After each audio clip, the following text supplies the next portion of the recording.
A very good morning to all of you. Welcome to today's analysis. We are doing the Indian Express papers Chandigarh edition. The topics that we are covering are mentioned over here. Today's newspaper starts with the world section. Now, before starting with the analysis, let me tell you that I am introducing a mentorship course.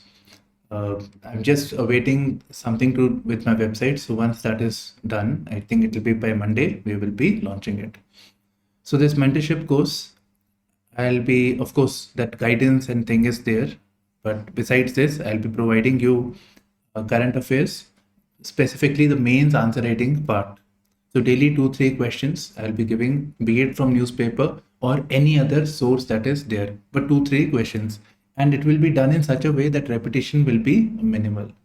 So if you look at any other answer writing initiative, same questions are repeated and about 4-5 questions, 9 questions are daily covered. So by doing this, your effort would be rationalized. And this I'll be evaluating, I'll be auditing at least in the initial few months. And once you start writing, you will have your notes ready.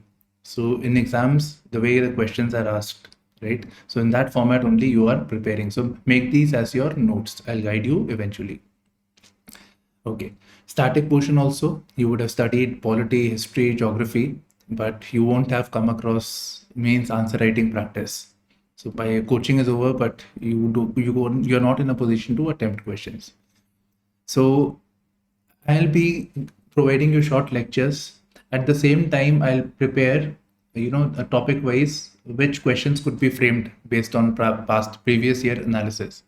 So I'll make topic wise video solutions on that as well. So I'm actually starting with polity at the moment. And video lectures, course content, this will not be full-fledged lectures, these will be summaries so that your preparation time, revision time is minimized. So course lectures in very short videos plus video solutions of questions that I'll be framing. Then, okay, now these two I will evaluate in weekly. At the weekend, I will take a test.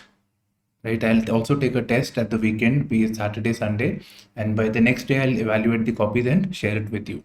So this will be a weekly affair, constant affair, because at times I may not be able to evaluate everything, but at least I know what is the progress, and the questions will be from this only. Okay. Now means we are doing, means is one where mentorship support is maximum required. But since you are doing those topics, I'll give you targets for prelims also from various sources where questions are available. We will do it. So pre and mains would be covered in that way. Now, of course, you would be enrolling in some test series or the other, or practicing from any test series that is available. So you can come to me. I'll provide you analysis for both prelims as well as mains test series. This would be a real time saver for you, because if you go by the prelims test series, if you attempt those questions if you do the analysis, so it will take 8 hours. So let me do those 8 hours, right? And you will be able to get the video solution so that you will be able to cover the same in less than 2 hours.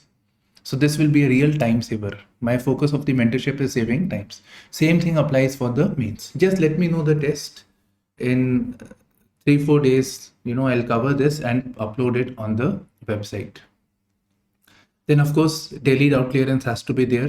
I'm not saying that you have to schedule every day. So every day I will be sitting around this time period. It can go till 10 p.m. also. And you're free to attend, whichever doubt is there, you can discuss it. Any topic you want to discuss, you have any issue, you can discuss with me. We are a small setup, most likely to be a one-on-one interaction only. And anytime you have my WhatsApp number, Telegram, by default you have actually, on all my videos it is there. So there also you can interact with me. If you have any doubts, you can message me, I'll revert back. Okay, so this was about my mentorship course. I'm making it as affordable as possible at 6,000 rupees, validity 365 days. Now coming to the news analysis. So first of all, we have the world section. Okay. So Russia fires missiles on Ukraine, right? So it fires missiles on Ukraine when we are expecting a meeting between the leaders of Ukraine and USA. Simple. Okay. Then Qatar held separate talks with US and Iran on nuclear program and drones. So previously we heard that Qatar negotiated between the two countries on prison exchange. There were some prisoners of US in Iran, so they were released. So some negotiation took place. So if these two countries are negotiating, they may have also negotiated on the nuclear program. This I told you as part of the analysis because nothing more was said in the paper. Okay, so nuclear program. So nuclear program and drones. So let's cover what is this nuclear program thing. So Iran, you say 2023, right? So more than 10 years from now, Iran has been focusing on developing its nuclear program. Now, nuclear program does not mean nuclear weapons. It could be civil nuclear applications, also like civil, like energy, like radio medicine. So a lot of other applications are there, non-weapon applications are there. Okay. So that is a country's legitimate right to use it for civil uses. Okay. There is a concern among the Western Bloc that the nuclear usage for civil non-weapon uses, this can be used by Iran to transform itself into a nuclear weapon state eventually. With these technologies, with this know-how, they may in future move to weaponization of nuclear technology. And with this, no country is comfortable. If Iran nuclearizes, it is not good for the West Asia, particularly the West Asia region, because Iran, Saudi Arabia enemies, Iran, Israel enemies, plus Iran is said to be in talks with militant groups. In Yemen war, they are supporting the Houthis. In the Palestinian region, Israel region, they are supporting the Hamas. So who knows if these nuclear weapons, can be made into smaller components and used by the terrorists. So they are not concerns. So concern is that they may make nuclear fuel, which is of plutonium grade, which can eventually be used for making weapons, or we can say enrichment of the nuclear fuel. So they are concerned with this.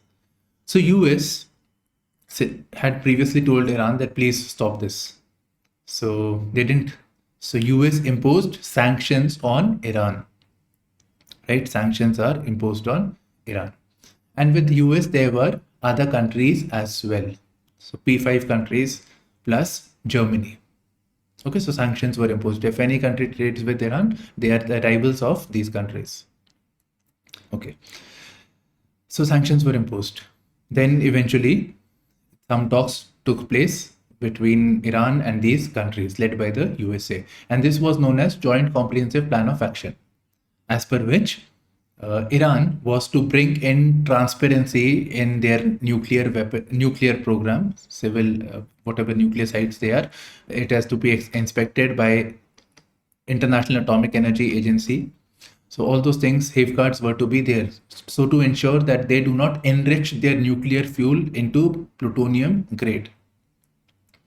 Okay. Now they were not transparent. They were not Iran not allowing this visits of the IAEA. All those things were there. So US set aside this agreement and reimposed the sanctions. So this happened during the time of President Trump, and again during the time of Biden, this thing is continued. So most likely we are seeing some sort of a progress on this front, that sanctions, how the sanctions can go off.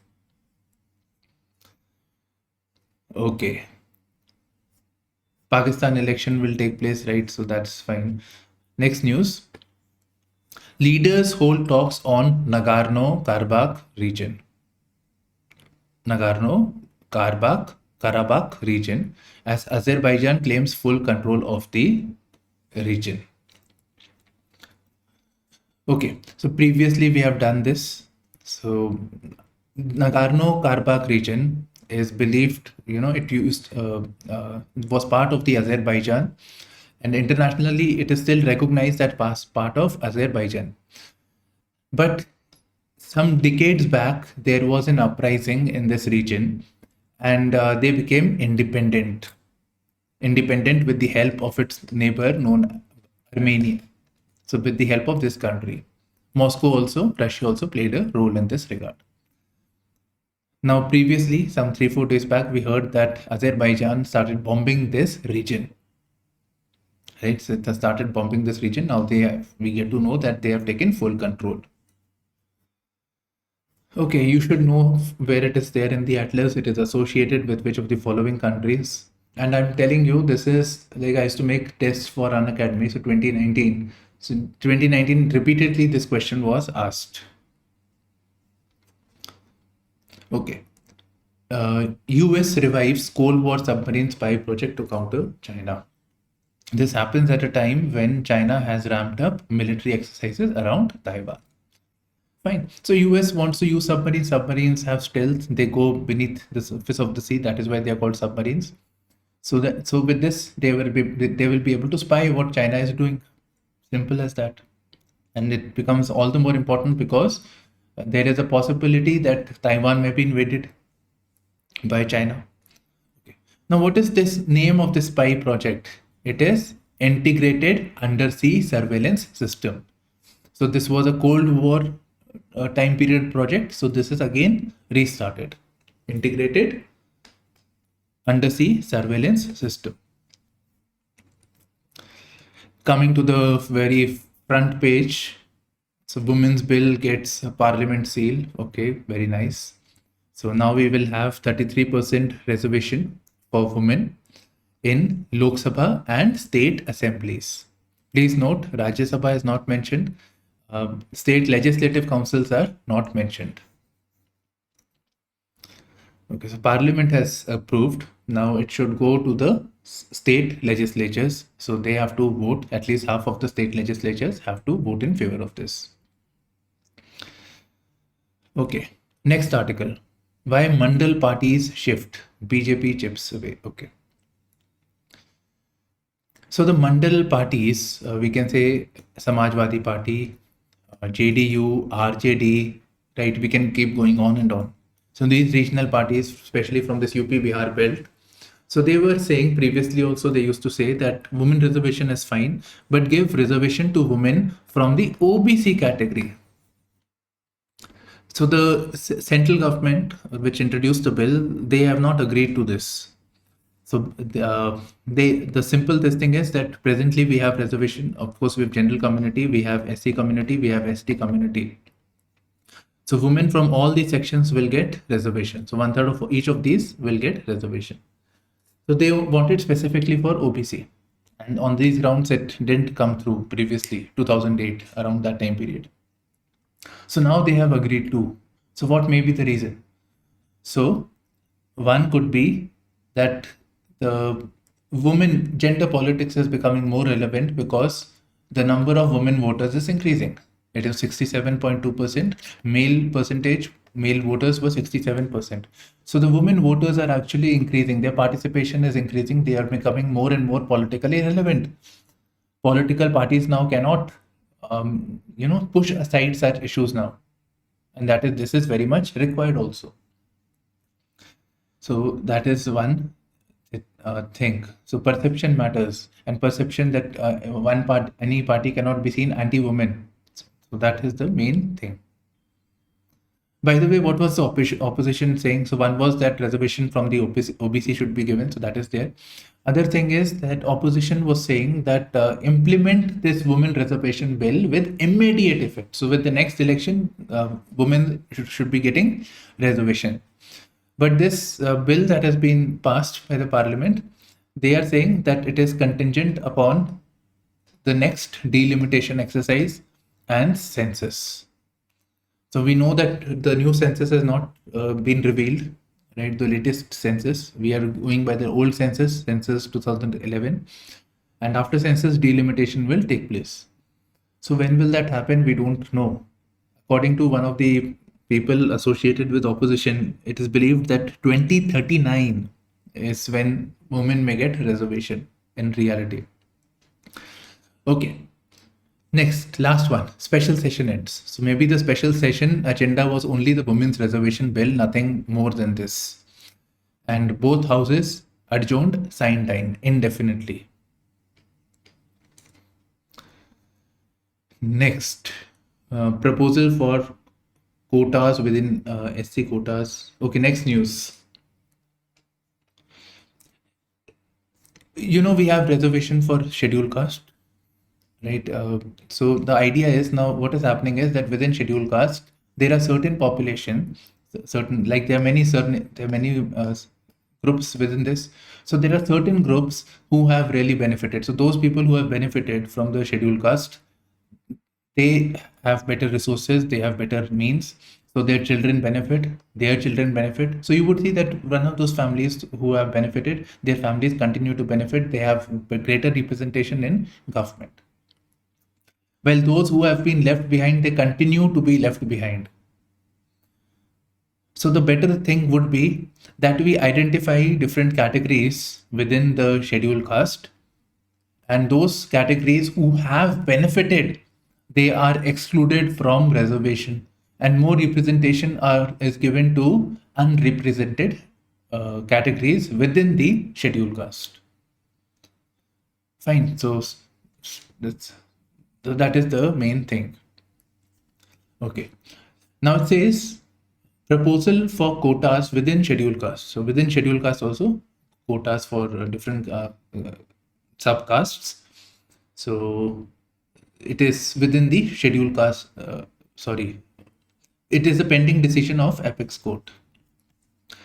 So thing is that previously Andhra Pradesh focused on bringing in a law for subcategorization of scheduled castes.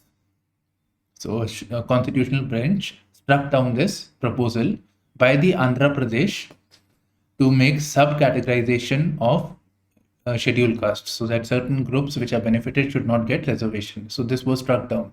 Now again a bill was there, so that again the court said that a higher bench should look into this. So it will be contingent upon what the court says, but it is very much required.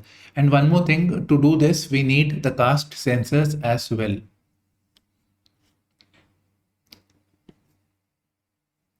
Okay, so next article was on Canada. So we have a lot more opportunities, then we will cover this.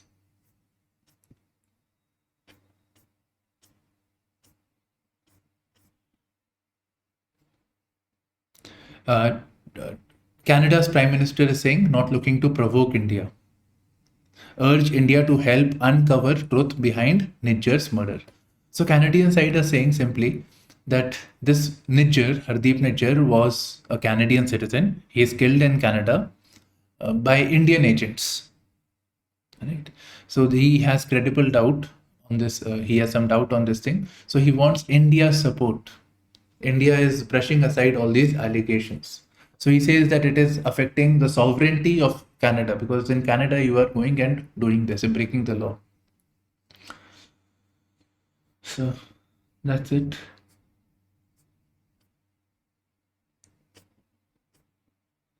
Okay, China Watch. Indian Express gets advertisements from China. Right? They call it as advertorials. So let's see what China wants to say to us, to the world maybe. China retains its appeal for foreign firms. Okay, so they're saying that China is attractive, which it is actually. Okay, and this comes at a time when we're talking about China plus one strategy. What is this China plus one strategy? And all these MNCs, big companies like Apple, etc., they have a base in China. But post-COVID, there were allegations of China engaging in this COVID virus. They created this. So they were calling it as Wuhan virus, people world. Plus, at the same time, supply chain lines affected. So now they're looking at an alternative country also. Now, in the recent times, US-China relations are also not good. Besides, there are concerns about imminent invasion of Taiwan, so those are also there.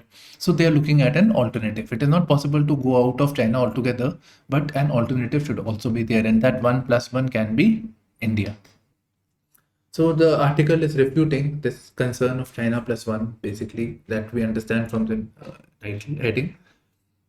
Next, cloud planting stops deserts in their tracks. So what is cloud planting, and would it be relevant for India? Right, so that's how we can look at this topic. So cloud planting is basically, they use this aeroplanes, and the plane flies over a field, and it drops seeds.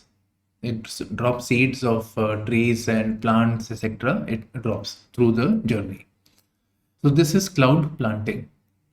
So this has been successful in the China region, central China, maybe that region where desertification is there. So here cloud planting has been explained. It is a process that involves using aircraft loaded with trees and grass seeds that are sown from air over land in need of greening. And this can help stop the spread of desert, or maybe even where deserts are there we can plant these seeds using these techniques. So these are done, cloud planting is typically done in those areas where vegetation cover is less than 5% of land. Okay, so it is done in those areas which are not accessible, where automobiles, etc. cannot go. So this may be a more suitable, cost-effective measure. Now, can this cloud planting technique be relevant in India's case? Right, so that is the question. Like, that is how we can look at it from exam point of view.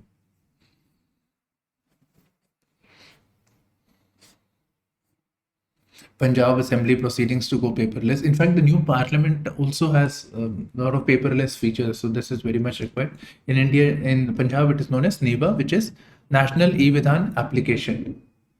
So National E-Vidhan means, national means it must be there for other assemblies also, this feature. Okay. Very important topic. Very, very, very important topic. Madhya Pradesh Chief Minister unveils 108 feet statue of Adi Shankaracharya in Omkareshwar. Okay. Today morning I shared with you a page which tells us about 12 Jyotirlingas. So this is one of the Jyotirlings site. Okay. So I said this is very, very important. Okay. So first of all, the statue is known as Statue of Oneness. So I expect a question on Shankaracharya. In fact, in mains we have had, and these days, if we go by the GS1 paper, where history is asked, history, art and culture, there is hardly any gap. It's more or less optional territory now, as far as history is concerned. History, art and culture are concerned. So then we already have some questions that have been asked. Okay. So the statue is known as Statue of Oneness. Why? Because this oneness is basically with cultural unity.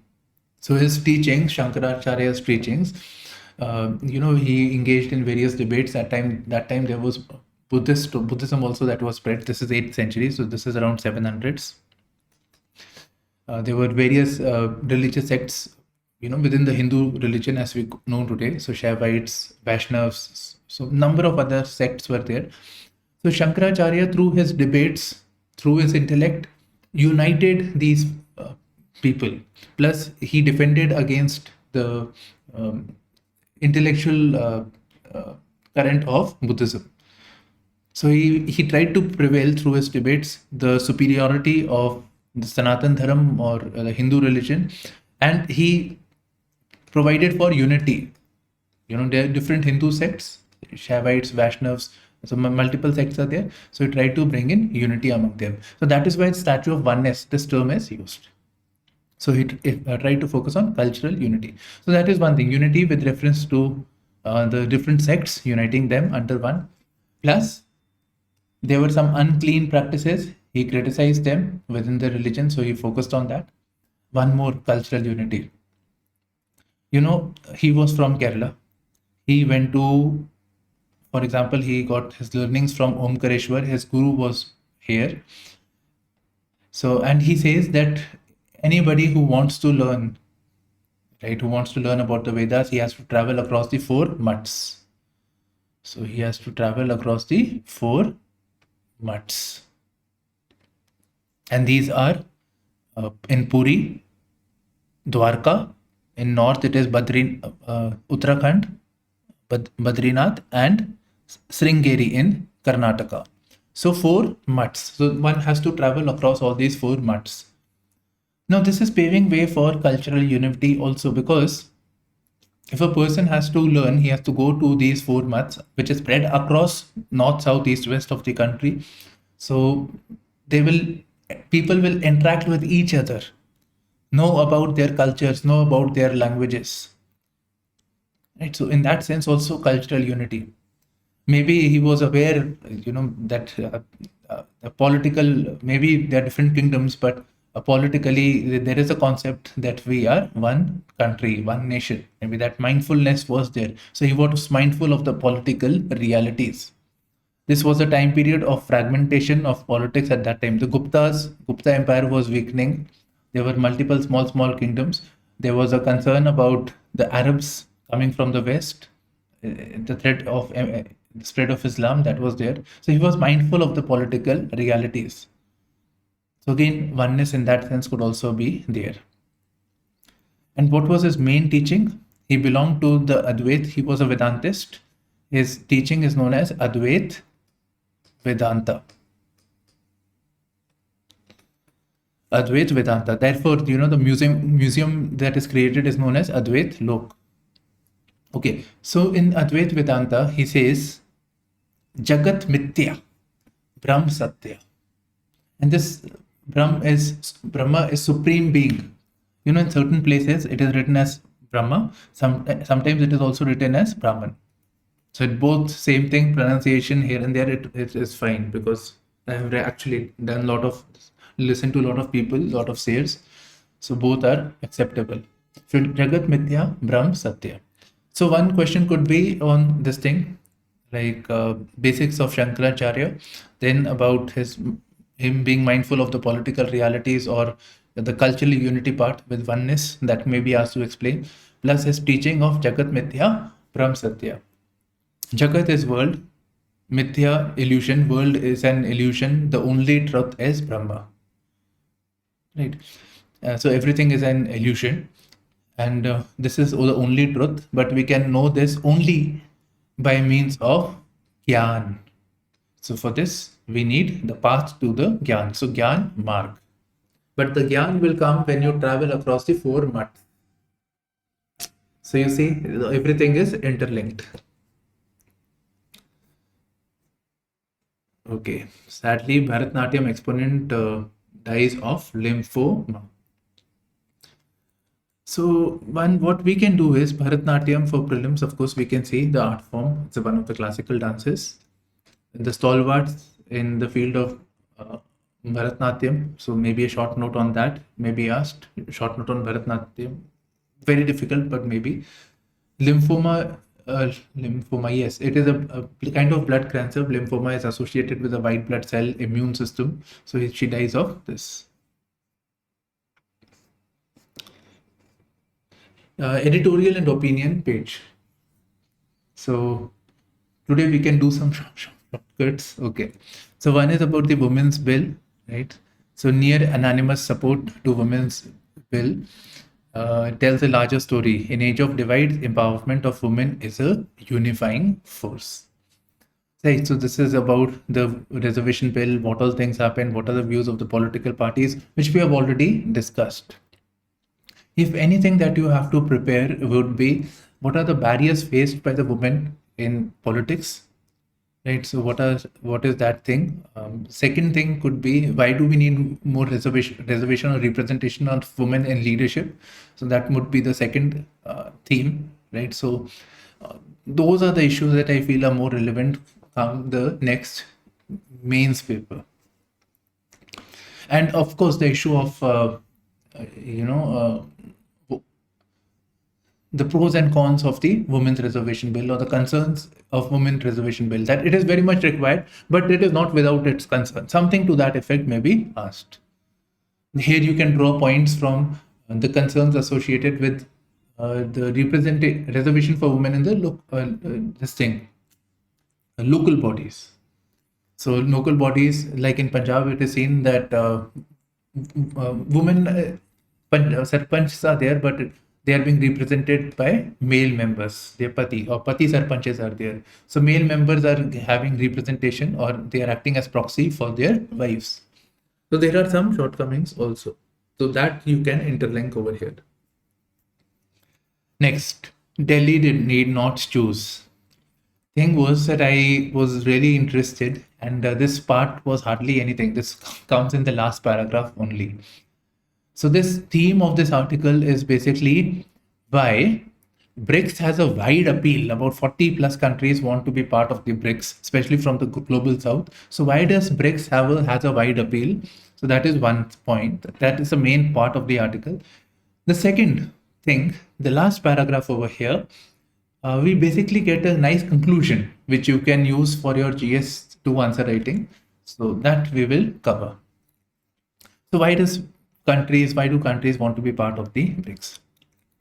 So first point is vulnerability of US sanctions, right? So the world community has seen that if any country is sanctions are imposed on it, in that sense, the countries are helpless. That is seen with reference to Russia, Ukraine crisis that is going on. So that may be one of the reasons. Iran is also reeling under a sanction. Second, the BRICS are talking about a global currency. Alternative global currency. The term alternative is important. What would be that alternative currency? We do not know. But an alternative global currency. At the present, the global currency is the USA's dollar. Now, the Reserve Bank of USA or the Federal Bank, they say that we will increase the interest rates because of inflation. So the supply of dollar is affected, and it affects the entire world community.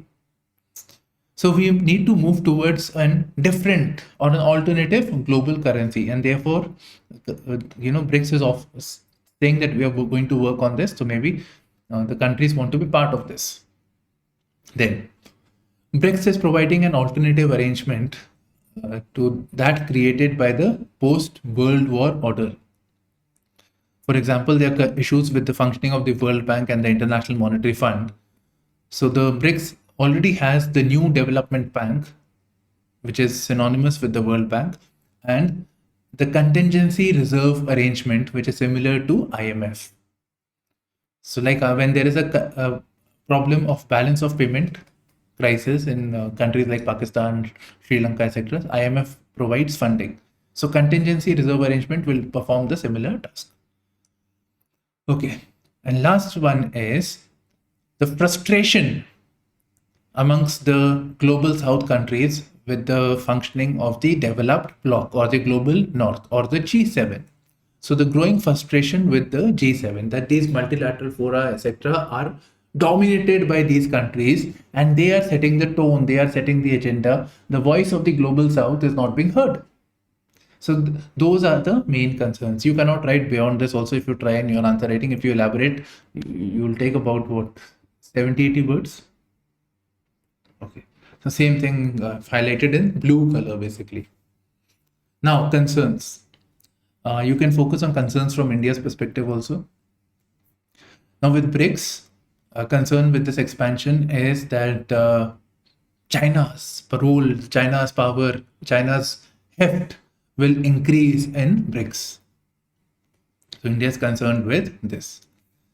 Next, BRICS as a whole, at least if you look at Brazil, Russia, India, China, South Africa, they are very different countries, right? They are very different countries.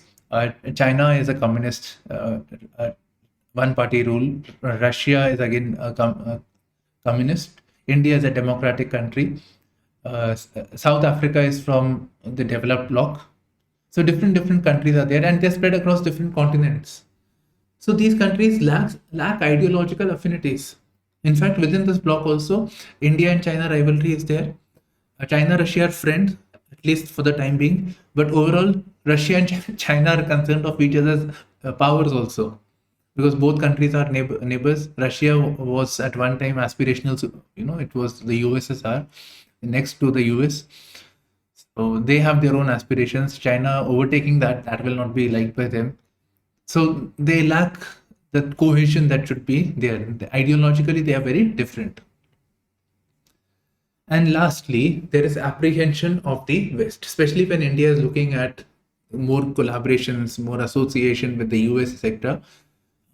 So here we are concerned that the BRICS is seen to be an alternative arrangement. It is looking at creating an alternative world order, a world order that was created by the post World War period by the industrialized nations.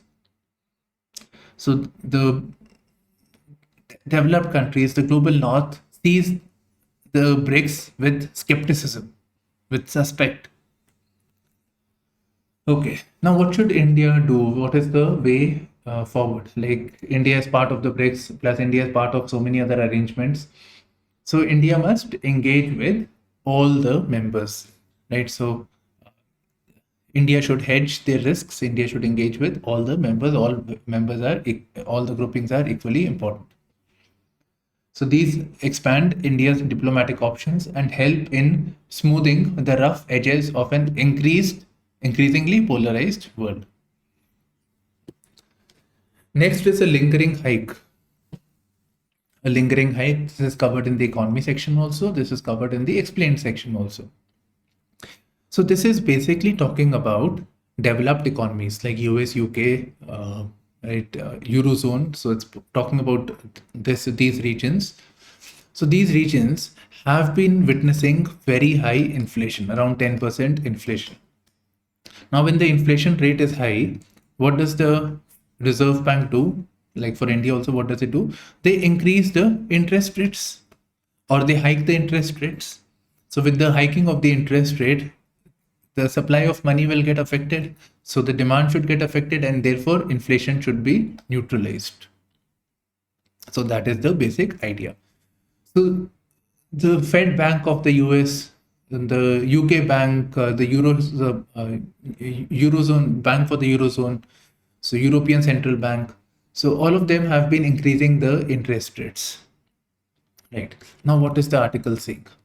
The article is saying that it is unlikely that in future the interest would be hiked. The interest rates would be hiked. Why? Because one, the rates are already very high. The rates are already very high. And second thing is that fighting inflation would take a much longer time than expected. So it is taking longer than expected time period. We cannot increase the rate further because if we increase the rate further, it will affect the corporate sector. It will affect the economic growth because credit will get more expensive. The companies are to operate, they need capital. So for that, they will borrow. But if the interests are high, the cost of capital, cost of borrowing will also increase. So this will not be suitable. So most likely all these federal banks or reserve banks of different developing countries, they are likely to keep the rates at constant or status quo. Next, changing how we move. Okay, how we move is with reference to the automobile or vehiculars. So this is focusing upon ethanol production. This article again does not provide us. It says India needs a clear plan to scale up ethanol production. That clear plan is not mentioned over here. In opinions, we expect that. Anyways, so it is talking about the biofuel. By the way, I've shared the video with you on the biofuels. So yeah, ethanol production. Okay, it's simple. It's very simple. And by the way, this context is Global Biofuel Alliance also, which was launched in the recent G20. And the Global Biofuel Alliance countries are these 9 initiating members: India, US, Brazil, Argentina, right, Bangladesh, Italy. So these countries are part of it. Now coming to the article. So fuel prices have increased. It is at $100 per barrel, right? It is very increased. And in India's case, we import 87.3%. So fiscal year 2023, 87.3%. And it accounts for crude oil accounts for about 25.8% of our import bill, or 1/4 of our import bill is to crude. So these are some points which you can use to make a case why we need to look at alternative fuels, or why we need to look at reducing dependence on fossil fuels, EVs, etc. Anywhere you can use this data. Okay, so this is there. Now, obviously, this is coming in terms of dollar, so we require a lot of dollar. It is affecting our current account deficit. Right. This rate is increasing, so that means that it is affecting the costing also. So overall, the cost in GDP, that is also increasing. Okay. Now, what if we blend? So with petrol blending is possible. We blend ethanol. So let's say we blend, presently we are doing 10%, we are on a road pathway to blend 20%. So let's say we blend 20% of ethanol with petrol. So that means our import requirement for this thing will come down, right? So let's say it will fall short of 20% because 20% is coming from ethanol. So we are saving money on that because that much we do not have to import. Ethanol can be made from um, food crops. It can be made from the waste, agricultural waste. So from there it can be made, right? So it can be domestically produced. So this can be blended with the petrol, and existing engines will work on this fuel. So that is the basic thing. Okay. Now with the increased pricing and everything, uh, with biofuels, we want to blend more. Now, when we look at the biofuel, there are different generations of biofuels. I think I've shared this also. So there are this first generation, second generation, third generation. This has already been asked in the prelims. So 87% is coming from the first generation biofuels. So this is basically directly from food materials by first generation, like sugarcane. So sugarcane is there. Imagine sugarcane. So the sugarcane, the juice. So from juice, the sugarcane, so that juice can be used to make fuel. Right? It can be fermented to make ethanol. That is first generation.